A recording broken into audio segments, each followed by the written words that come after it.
பறை என்பது இன்றைக்கு ஒரு இழிவான சொல்லாக மாறி இருக்கிறது. பறை என்பதிலிருந்து பறையன் என்கிற ஒரு சமூகம் உருவாகி இருக்க வாய்ப்பே இல்லை. சோறு திங்கிறேன்னு சொன்னா அது என்ன சேரி பையன் மாதிரி பேசுறேன். மாண்புமிகு என்பது பெருமைக்குரியது, பறை என்பது இழிவானது. இந்த இரண்டையும் இணைத்து மாண்புமிகு பிரதமர் என்று சொல்லுவது போல், மாண்புமிகு முதலமைச்சர் என்று சொல்லுவது போல், பிரதமர் என்கிற இடத்தில் பறையை வைத்த பெருமை இந்த இயக்குனருக்கும் இந்த இயக்க படத்தின் குழுவினருக்கும் உள்ளது. இந்த படத்தெல்லாம் நடிக்க எனக்கு விருப்பம் இல்லைன்னு சொல்றதுக்கு வாய்ப்பு இருக்கு. சாதியவாத சிந்தனை உள்ளவர்களால் இப்படிப்பட்ட படங்களில் நடிக்க விரும்ப மாட்டார்கள். நீ மன்னனாய் வாழ்ந்து விட முடியும் இந்த சமூகத்தில், ஒரு பறையனாய் வாழ முடியாது என்பதுதான் பெற்ற பிள்ளையை படுகொலை செய்யக்கூடிய அளவுக்கு ஒருவனை உந்தி தள்ளுகிறது என்றால் அது எந்த அளவுக்கு ஒரு பித்துக்குளித்தனமான உளவியல்.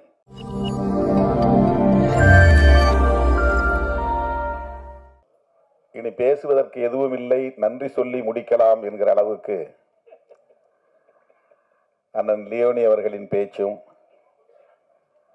நம்முடைய தேனிசை தென்றல் அவர்களின் இசையுடன் கூடிய ஒரு இசை உரையும், இளம் இயக்குனர்களுக்கு நல்ல வழிகாட்டுதலை தந்து ஆணவ கொலைக்கு எதிராக இப்படியும் சிந்திக்கலாம், திரைக்கதை அமைக்கலாம் என்று இங்கேயே ஒரு திரைக்கதை அமைக்கிற உரையை ஆற்றி அமர்ந்திருக்கிற அண்ணன் கே பாக்யராஜ் அவர்களின் உரை, எல்லாவற்றையும் விட தம்பி சிவா அவர்களின் உரை,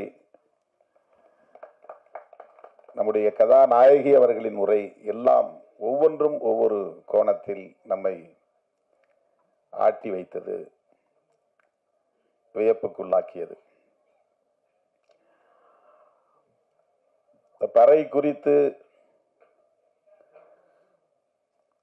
நம்முடைய தமிழர் பண்பாடு எவ்வாறு இருந்தது, நாகரிகம் அடைந்தது என்ற உரையாக இது அமைந்தது. ஒவ்வொருவரும் ஆற்றிய உரைகள். பறை என்பது இன்றைக்கு ஒரு இழிவான சொல்லாக மாறி இருக்கிறது. அதனால் அந்த கருவியும் இழிவாக பார்க்கப்படுகிற சூழல் அமைந்துவிட்டது. அந்த கருவியால் ஒரு இனம் இழிவாக கருதப்படுகிறதா அல்லது ஒரு இனத்தால் ஒரு சமூகத்தால் அந்த கருவி குறைத்து மதிப்பிடப்படுகிறதா என்று நமக்கு தெரியவில்லை. ஆனால் இது ஆதி சிவன் அடித்த பறை என்று கவிஞர் சினேகன் அவர்களின் வரிகளில் அண்ணன் தேனிசை தென்றல் அவர்கள் அமைத்திருக்கிற இந்த பாடல் நம் கவனத்தை ஈர்த்தது. சங்கர்பச்சான் அவர்களின் படத்திலே பறை பறை பறை என்று ஒரு பாடல் ராகவா லாரன்ஸ் அவர்கள் நடித்திருப்பார். அது தமிழகத்தில் ஒரு பெரிய தாக்கத்தை ஏற்படுத்தியது. அதன் பிறகு பறை என்கிற சொல் இழிவானதல்ல, அது மாண்புமிகு என்கிற பெருமைக்குரியது என்கிற வகையிலே இந்த திரைப்படத்திற்கு பெயர் சூட்டியிருப்பது ஒரு துணிச்சலான செயல், போற்றுதலுக்குரிய செயல்.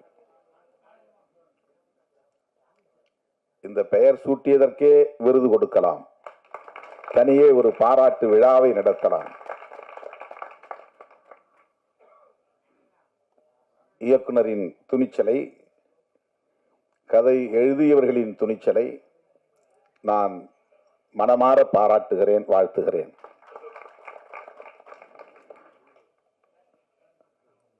பறை என்பது ஒரு பொதுவான சொல். அனைத்து இசைக்கும் இசை கருவிகளுக்கும் மூலம். அதிலிருந்துதான் இசைக்கருவிகளின் வடிவங்கள் மாறி மாறி வெவ்வேறு பெயர்களை பெற்றிருக்கின்றன. ஒரு சமூக ஆய்வாளர் சொன்னார், பறை என்கிற அடையாளம் கொண்ட ஒரு சமூக பிரிவில் இருந்துதான் அனைத்து சமூக பிரிவுகளும் உருவாகின என்று அவர் ஆய்வில் சொல்லுகிறார். வெவ்வேறு பெயர்களை தாங்கி மாறி மாறி போகிறார்கள் என்று. ஒட்டுமொத்த இந்த சமூகத்தின் மூலச் சமூகம்தான் பறை என்கிற பெயரில் அழைக்கப்படுகிற சமூகம். இது ஒரு சமூக ஆய்வாளரின் கருத்து. இன்னும் சொல்ல போனால் மறைந்த தமிழரசன் அவர்களின் கருத்து, தமிழ்நாடு விடுதலைப் படையை நிறுவிய தமிழரசன் அவர்களின் கருத்து. வெவ்வேறு பெயர்களில் வெவ்வேறு சமூகங்கள் அழைக்கப்பட்டாலும்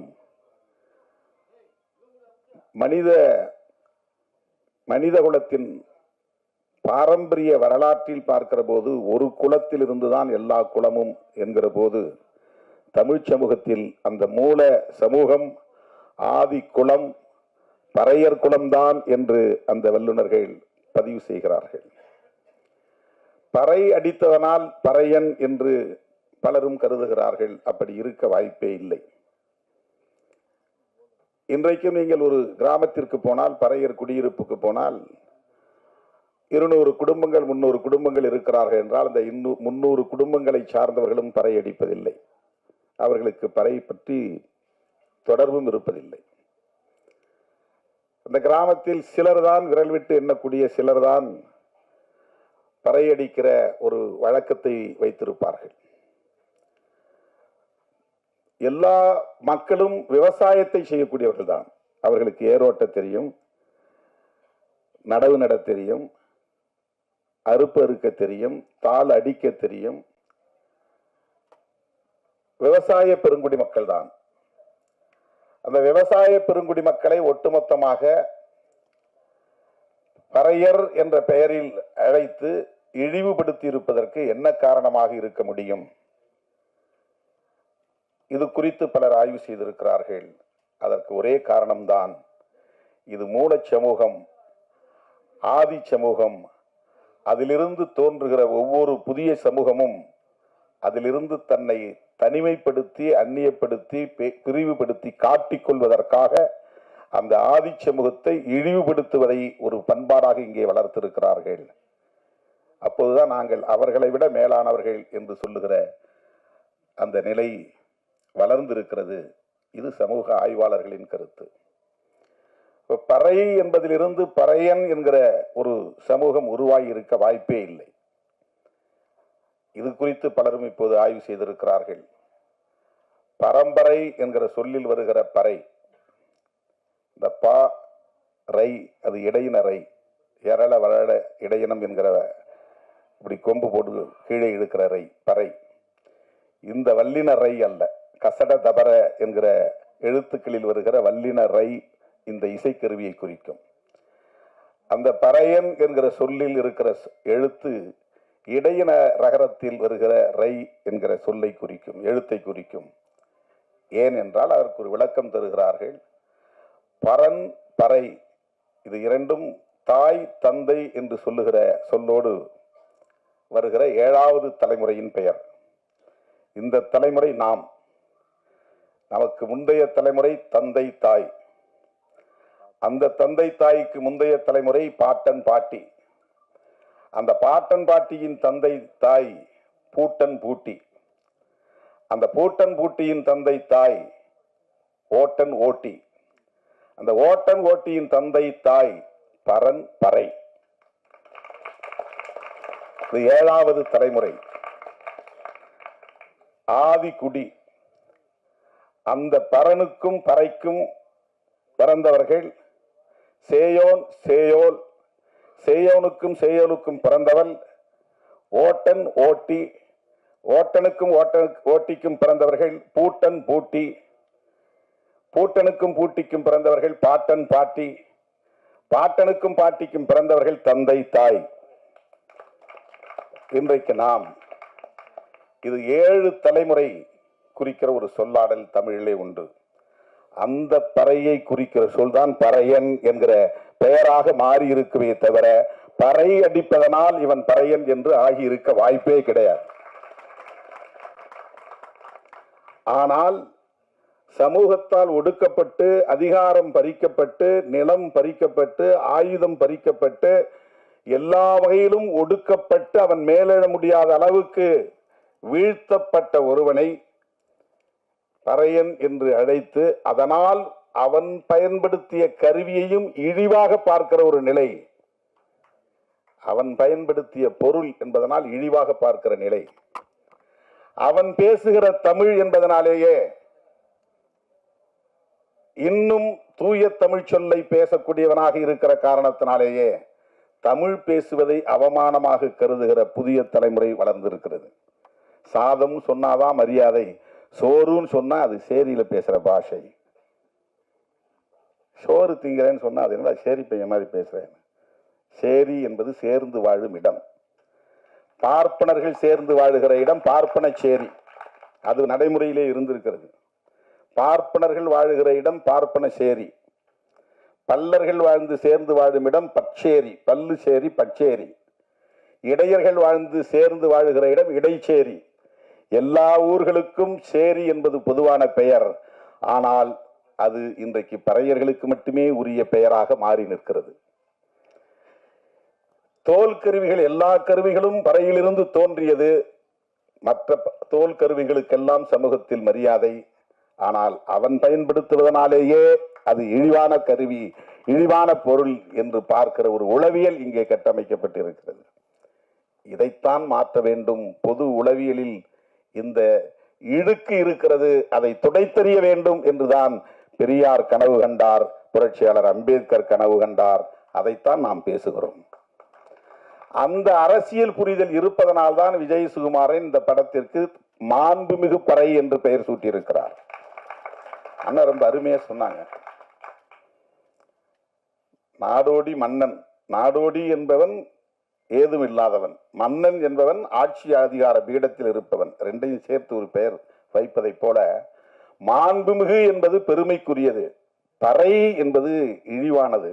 இந்த இரண்டையும் இணைத்து மாண்புமிகு பிரதமர் என்று சொல்லுவது போல், மாண்புமிகு முதலமைச்சர் என்று சொல்லுவது போல், பிரதமர் என்கிற இடத்தில் பறையை வைத்த பெருமை இந்த இயக்குனருக்கும் இந்த இயக்க படத்தின் குழுவினருக்கும் உள்ளது. மாண்புமிகு பிரதமர், மாண்புமிகு முதலமைச்சர் என்று சொல்லுவது போல் மாண்புமிகு பறை என்று சொல்லுகிற அந்த துணிச்சல், அது ஒரு அரசியல் புரிதலில் இருந்து மட்டும்தான் செய்ய முடியும்.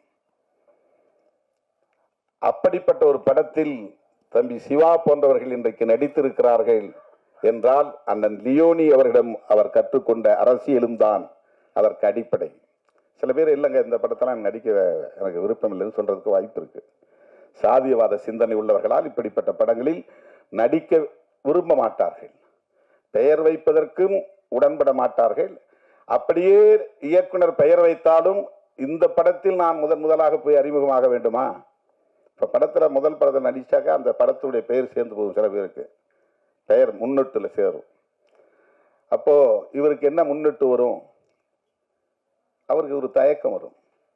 ஆனால் நான் ஒரு பறையனாகவே வாழ வேண்டும், பறை கலைஞனாகவே வாழ வேண்டும் என்று திண்டுக்கல் சக்தி கலைக்குழுவில் போய் நான் ஒரு மாதம் பயிற்சி பெற்றேன் என்று சொல்லுகிற அந்த துணிச்சல். மறைந்த கவிஞர் இன்குலாப் சொல்லுவார், பார்ப்பனியத்தின் கொடூரத்தை உணர நீ பறையனாய் வாழ்ந்து பார் என்று அவர் கவிதை எழுதியிருப்பார். பார்ப்பனியத்தின் கொடூரத்தை உணர நீ பறையனாய் வாழ்ந்து பார் என்று. அவரவர் இருப்பிலிருந்து எல்லாவற்றையும் பார்க்கிறோம்.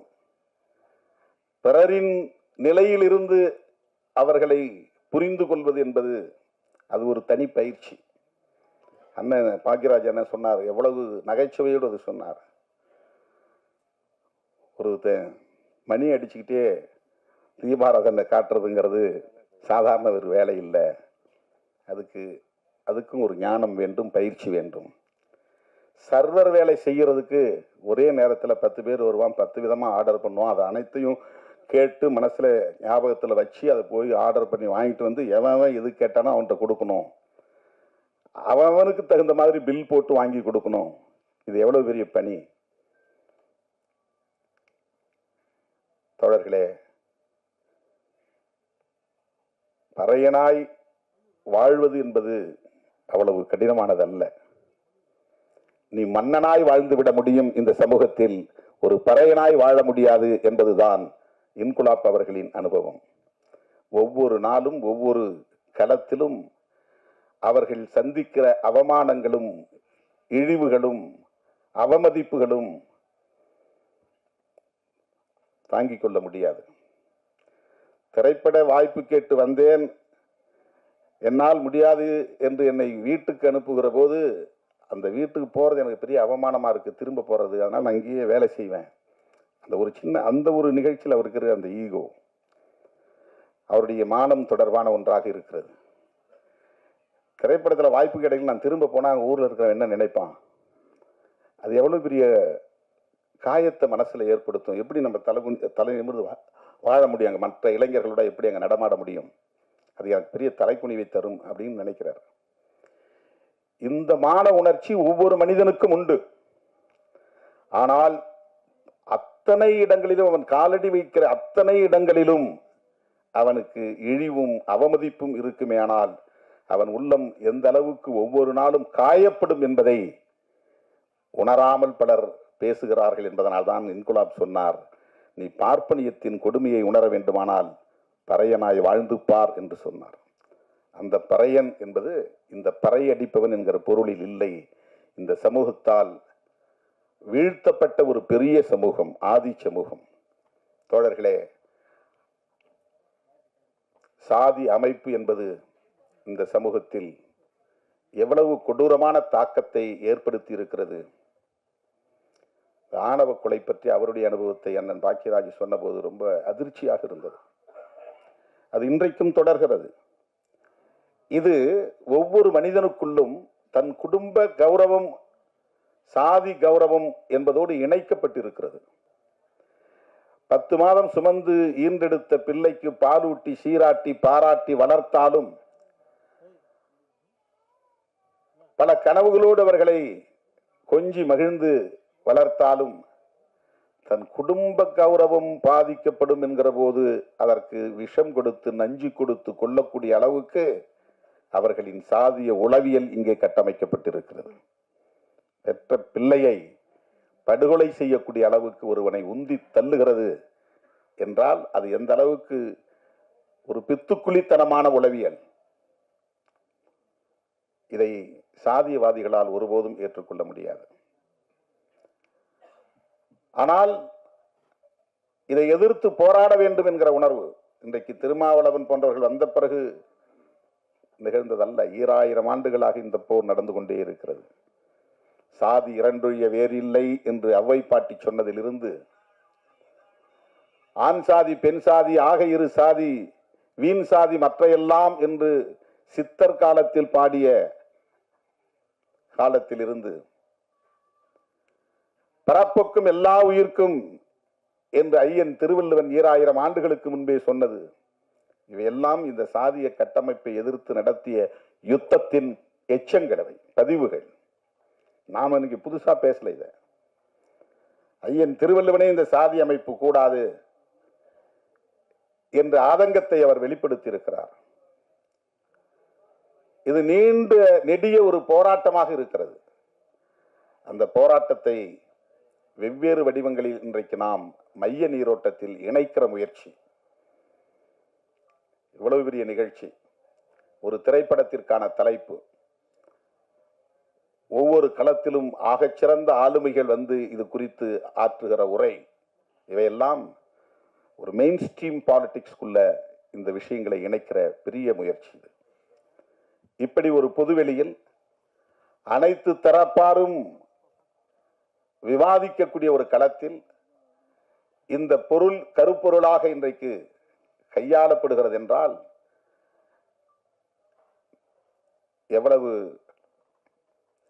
ஒரு வேட்கை நமக்குள்ளே இருக்கிறது, தாக்கம் இருக்கிறது, சமத்துவ வேட்கை இருக்கிறது என்பதை இது உணர்த்துகிறது. ஆற்றல் ஒவ்வொரு மனிதனுக்குள்ளும் இருக்கிறது. ஆனால் அது சாதியின் பெயரால் இங்கே நசுக்கப்படுகிறது. அதை தடுப்பதற்காகத்தான் அனைவருக்கும் சமமான வாய்ப்பு வழங்க வேண்டும் என்கிற சமத்துவ கோட்பாட்டை ஒரு அரசியலாக நம்முடைய முன்னோர்கள் தந்தை பெரியார், புரட்சியாளர் அம்பேத்கர் போன்றவர்கள் உயர்த்தி பிடித்தார்கள். அதைத்தான் நாம் இன்றைக்கு எதிரொலித்துக் கொண்டிருக்கிறோம், பிரதிபலித்துக் கொண்டிருக்கிறோம், திரும்ப திரும்ப பேசிக் கொண்டிருக்கிறோம். அது இலக்கியம், கலை இலக்கியம் போன்ற தளங்களில், பண்பாட்டு தளங்களில் இன்னும் இன்னும் ஆழமாக போய் வேரூன்ற வேண்டும். அதற்கு இந்த ஆற்றல், கலை திறன்களை பயன்படுத்துவது. 40 வருடங்களுக்கு முன்பே நம்முடைய கே பாக்யராஜ் அண்ணன் அவர்கள் படத்தில் இது குறித்தெல்லாம் அவர் விவாதித்திருக்கிறார், சாதியை விமர்சித்திருக்கிறார். திரைப்படங்களில் இன்றைக்கு புதிதாக இது வரவில்லை. திரைப்படங்களில் நீண்ட காலமாகவே இதற்கு எதிரான படைப்புகள் நிறைய வந்திருக்கின்றன. பழைய படங்களில் நிறைய பாடல்கள் கூட இருக்கின்றன. அந்த பாடல்களை எல்லாம் இப்போது எடுத்து சமூக ஊடகங்களில் தோழர்கள் பரப்புகிறார்கள். ஆகவே இது ஒரு நீண்ட நெடிய போராட்டம். அந்த போராட்டத்திலே திரைக்கலை ஆளுமைகள் தங்களையும் இணைத்துக் கொள்வது, அதற்காக தம்முடைய ஆற்றலை முழுமையாக பயன்படுத்துவது, இதுபோன்ற படைப்புகளை கொண்டு வருவது, இதன் மூலம் சமூகத்தில் ஒரு தாக்கத்தை ஏற்படுத்துவது மிகுந்த மகிழ்ச்சி அளிக்கிறது. விஜய் சுகுமாரன் அவர்களை நெஞ்சார பாராட்டுகிறேன்.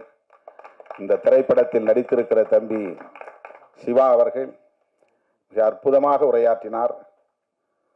அவருடைய உரையில் நல்ல ஒரு தெளிவு இருந்தது.